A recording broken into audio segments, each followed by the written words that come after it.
Hey, I'm Hannah, and if we haven't met, it's lovely to virtually meet you. But if you're watching this video, you probably have actually come here from my Facebook page, and you probably know who I am and something of the year that I've had. And you may be wondering why it appears I have a YouTube channel now. I'm going to get to that and a project that I'm starting and why I'm starting it in a minute. But in case you are someone who I just virtually met, let's just start with how the heck I even got here.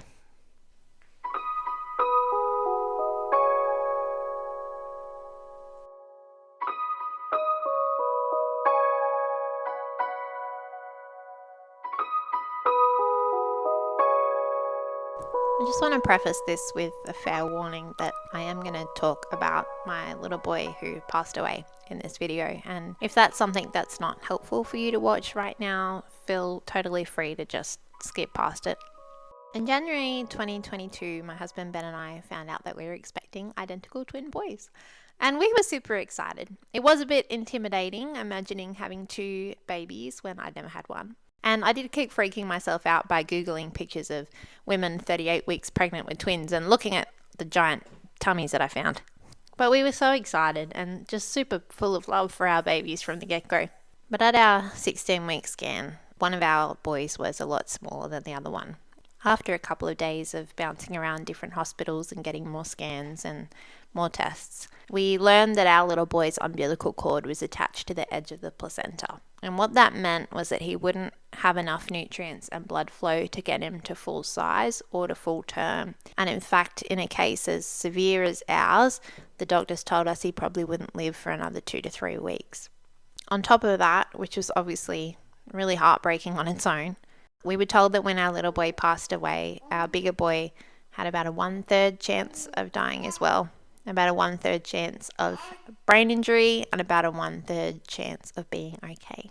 We didn't have a lot of choices what we could do going forward. They were way too early to deliver at that point. We were given the option to terminate our little boy in a controlled way to protect our bigger boy from harm, but for us, that didn't feel like the right option. Through a series of what I think of as miracles, my little boy Zach held on for another 10 weeks, and the boys were born at 26 weeks and 6 days when it became obvious that it wasn't safe to keep them on the inside any longer. Our bigger boy, Toby, is alive and well and gorgeous. He was in hospital for 2.5 months. He came home on oxygen, but now he's doing really, really well. But beautiful little Zach, after 4 days of up and down and not knowing what would happen next, on June 3rd, he passed away.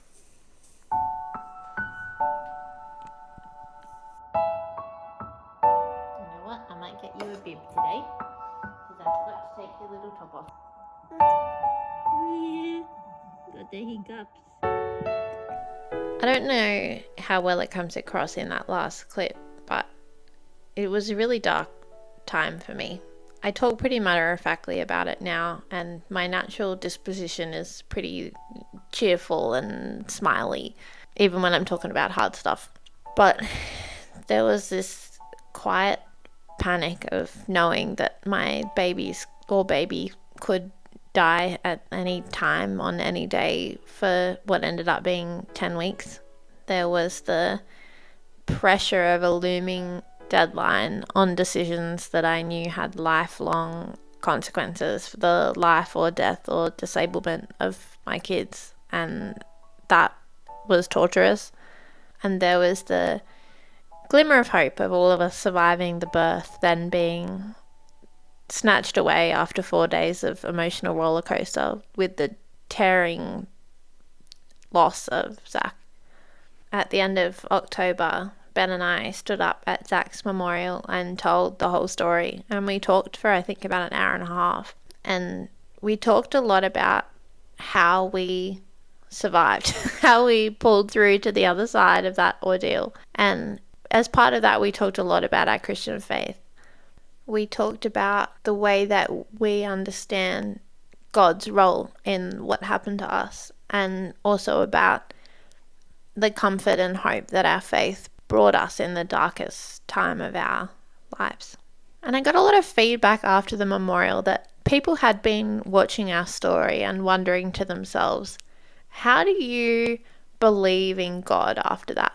And even if you hold on to your belief in the existence of God, how do you believe still that he loves you or cares about you or has good intentions towards you? Step back a little bit even from that. I think even before the whole thing happened with the babies, people looked at us and wondered, like, why are you a Christian? I can understand believing in the existence of God, but you seem like a reasonably normal, I hope, modern person. Why are you a Christian? Like, how do you look at the church and want to be part of that?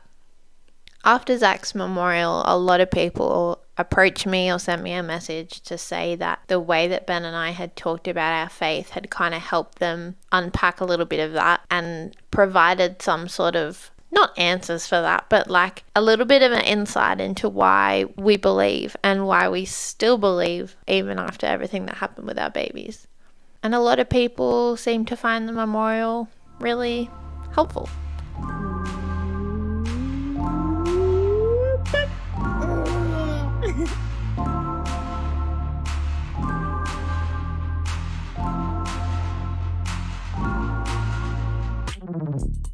I don't really know how to talk about this in a way that isn't really airy-fairy. Something that I didn't talk about at the memorial is that in the lead up to it, and actually ever since Zach had died, I had felt this really strong sense of calling to speak at the memorial the way that we did. But I had this sense that God was inviting me and almost daring me to step up to the plate and tell the whole story, with all of the mess and pain of it and all of the Jesus stuff all together. Now, I wouldn't be sharing any of this on YouTube, except that I woke up the night after the memorial with that same tug and that same sense of call to make a series of YouTube videos talking about my faith and my experience and my relationship with the Bible. And honestly, I've been procrastinating for months now. I have no interest in being a YouTuber, and I'm definitely more afraid of having an audience than I am of fading into delightful obscurity. But that pesky sense of calling that I do believe comes from God keeps pointing me towards making a YouTube channel and inviting you into my journey and how I read the Bible and what the ups and downs of that look like for me in daily life. Now, I'm not a scholar or a pastor or a theologian, and I'm not hoping to create like a resource where I give you all the answers and tell you what it all means and tell you what to think about the Bible. I just want to open it up with you, read it, invite you into what are the questions I'm asking, what are the things I'm thinking about, as well as where I find my encouragement and hope. There's so much content out there about the Bible, and it can be really hard to know what's like a mainstream sensible interpretation and what's like a fringe out there loony interpretation. And I guess my hope is to point you in the right direction. I definitely don't want you to feel like you have to be religious or that you have to be Christian or that you have to even be interested in Christianity to watch this. I just want to invite you to be a fly on the wall of my journey.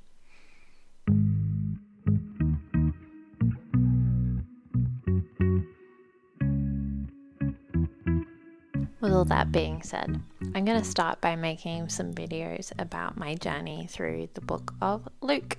One reason why I want to start there is that it's a pretty straightforward narrative, which is a genre that we're already pretty familiar with as modern readers.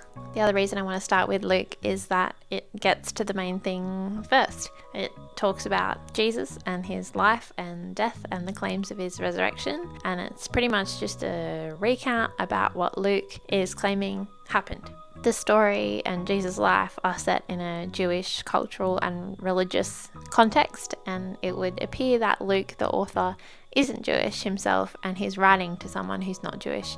And that's really helpful for us as well as modern readers, because he offers some little insights and explanations of different practices and bits of context that we might need along the way. So that's another reason I want to start there. But Luke actually writes his own introduction for the book, so I'll read that to you. Many people have set out to write accounts about the events that have been fulfilled among us. They use the eyewitness reports circulating among us from the early disciples. Having carefully investigated everything from the beginning, I also have decided to write an account for you, most honourable Theophilus, so you can be certain of the truth of everything that you were taught. So it's a letter to someone called Theophilus, some sort of official, and it's designed to be accurate and also to determine the truth of what he's been taught. So this guy has been taught some stuff about Jesus, and Luke is setting out to investigate whether that stuff is true. He's landed on the conclusion that it is, and this is like his letter back to explain. Something I really like about this is that this is very grounded and normal. I really appreciate that he's just saying, okay, I'm going to go and check it out. Like, here's my report of the situation. For me personally, I find this little introduction really exciting, and maybe that's because I know what's coming next. But it's like in The Matrix when Neo has that red pill, blue pill moment, and it's like, are you going to dive down the rabbit hole and see how far the rabbit hole goes? Or are you going to, I can't remember the quote, go back to your old life and forget? It feels a bit like that to me personally, because I know that reading through the book of Luke on this platform is going to be interesting. It's going to be a rabbit hole. There's going to be some things I find really encouraging and other things I find really confusing and challenging. But I'm hoping that there might be some help for us both in working some of that out together.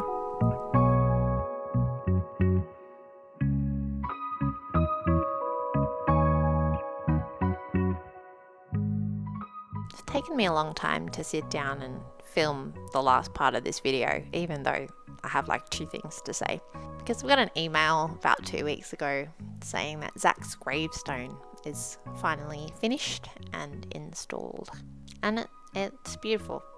I'm really happy with it, as much as you can be happy with a gravestone. Friends of mine had warned me that the gravestone being finished can be quite an emotional time. It's kind of the last task, and I was surprised honestly at how hard it hit me.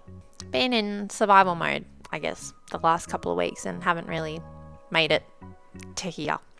But all that to say, I'm really thankful that you have chosen to watch my first YouTube video. Thank you for sharing your time with me. We are diving into the deep end with the next one. There are visits from angels, ancient prophecies, impossible pregnancies. I've got questions, and I imagine that you may too. I'm really looking forward to diving into that passage together next time. I hope that you will join me virtually on my lounge room floor